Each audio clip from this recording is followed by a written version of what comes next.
Keď má mladý človek na chrbte ledva 2 krížiky, nič nie je prekážkou. Zelenovka Prešovčanka Katka Vrábelová sama absolvovala v jednej stope za 9 mesiacov Vietnam aj Thajsko. S ľahkosťou jazdí životom, odkedy mala sladkých násť, a ten jej život je cestovanie po svete na motorke. Myslím si, že toto je nejaká taká vloha, ktorú som objavila vďaka rodičom. Keď som mala 15 rokov, chcela som si kúpiť presúvadlo, alebo teda prosila som našich, aby mi kúpili nejaký malý skúter.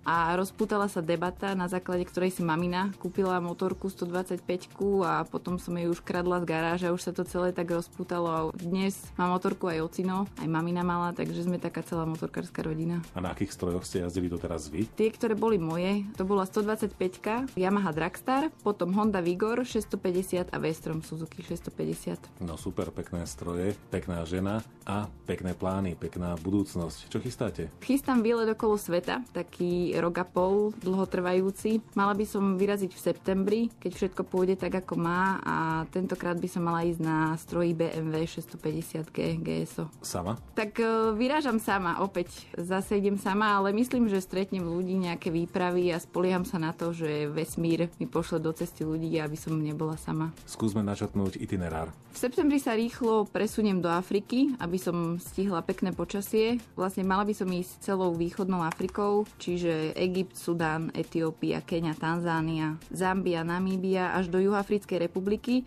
kde sa budem snažiť zohnať nejaký trajekt, ktorý ma odvezie ďalej do Argentíny a celú Južnú Ameriku, Severnú Ameriku a potom dúfam, že sa mi podarí dostaviť sa domov. Máte to aj spočítané v kilometroch? Áno, spočítal mi to cestovateľ Igor Brezovar, ktorému vďačím za to, že mi dodal posledný kúsok odvahy pre touto cestou a malo by to byť okolo 70 000 kilometrov. Igor Brezovar je Slovinec, žijúci v Prahe, ktorý už v zákrute účinkoval a práve od neho sme dostali na vás tip. Nepripojí sa k vám? Igor sa nepripojí, respektíve povedal, že by veľmi rád absolvoval nejakú časť trasy, ale asi to nebude možné z časových dôvodov. Toto všetko absolvujete teda sama, opäť tradičná otázka, nemáte strach? Strach ako taký nemám, ale mám určite veľký rešpekt pred krajinami, pred ľuďmi, pred nejakou technickou prípravou. Aj čo sa týka fyzickej prípravy, tak teraz na tom všetkom pracujem a makám, aby to bolo lepšie a lepšie a vyrazila som naozaj s takým pocitom, že mám na to a všetko bude v poriadku. Práve to som sa chcel opýtať, ste naozaj veľmi šarmantná, pekná, sympatická, no ale ak sa motorka dostane na zem, ak ju položíte a ju zdvihnete? Zdvihnúť sa takéto motorky nedajú, to vlastne som mala strach celý čas a Igor ma uviedol do reality, že ani on tú svoju 650 kg nezdvihne.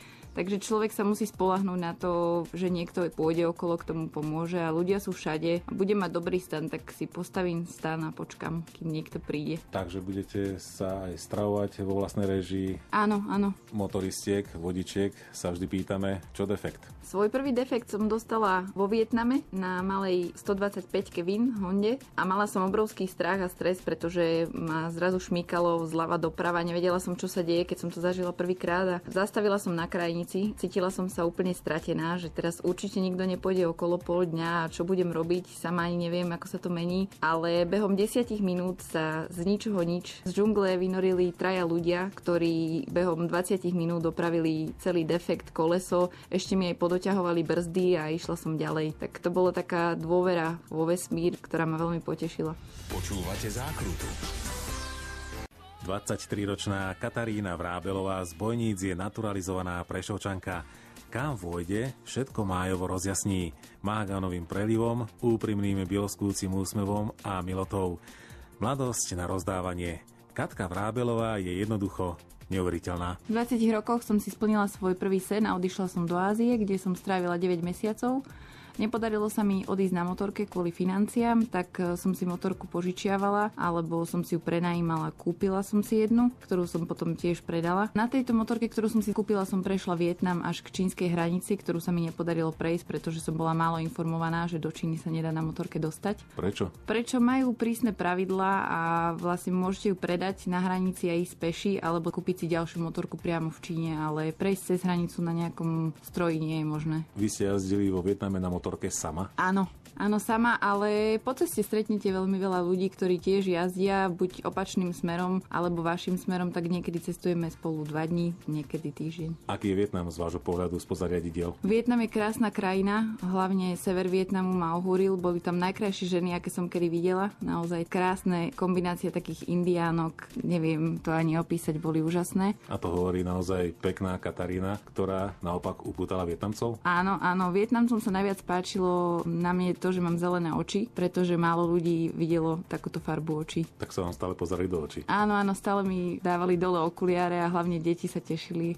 a pozerali sa mi z očí do očí. Aká je infraštruktúra Vietnamu? Je to také chaotické všetko, ale paradoxne sa tam stane menej dopravných nehôd, si myslím, ako tu v Európe, pretože každý každého rešpektuje a keď vidia, že ste zahraniční, že máte nejaké inú farbu vlasov alebo že ste 3-krát tak vysokí ako oni, tak dávajú na vás pozor na križovatkách a dávajú vám prednosť a všetci sa tešia, trúbia. Kontrolovali vás aj policajti? Áno, niekoľkokrát, ale tí boli veselí, vždy sa tešili, pozerali sa do očí a stále ten istý príbeh. Vaši sa vás nebáli? Naši sa báli, ale pochopili to už skoro, keď som nechcela, aby so mnou chodili do školky a ocino ma sledoval spoza kríkov, keď som kráčala sama, tak vtedy už asi pochopil, že to je zbytočné ma nejako ťahať iným smerom, takže mi dal voľnosť a boli sme v kontakte, tešili sa. To nás zaujíma vždy, miestna kuchyňa. Ochutnala som balut, to bolo veľmi nechutné pre mňa, pretože som vegetarián. A bolo to vajíčko, v ktorom už bolo vlastne zárodok kuriatka, ktoré malo nôžky a zobáčik, takže do tohto som sa pustila, lebo som si povedala, že keď už som teda tam. A taktiež sme mali polievku s hadmi. To chutilo ako? To chutilo nechutne.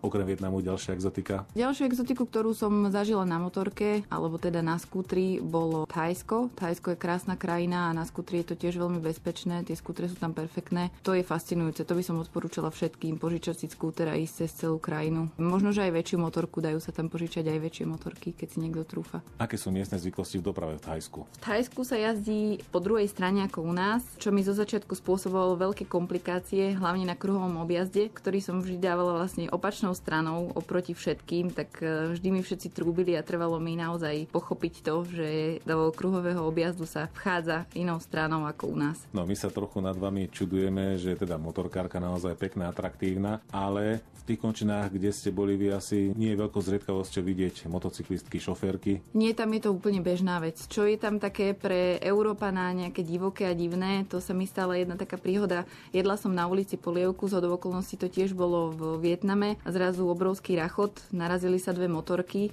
2 skútre a na zemi ostalo ležať 8 ľudí. Tak mi to prišlo také aj vtipné, aj nešťastné zároveň. Oni jazdia tak, že rodičia 2 a medzi sebou majú ešte 2 maličké detičky, koľkokrát také, ktoré vlastne ešte nevedia rozprávať. Motocyklistka Katarína Vrábelová z Prešova pracuje po Ázii na ďalšom cieli. Pokračuje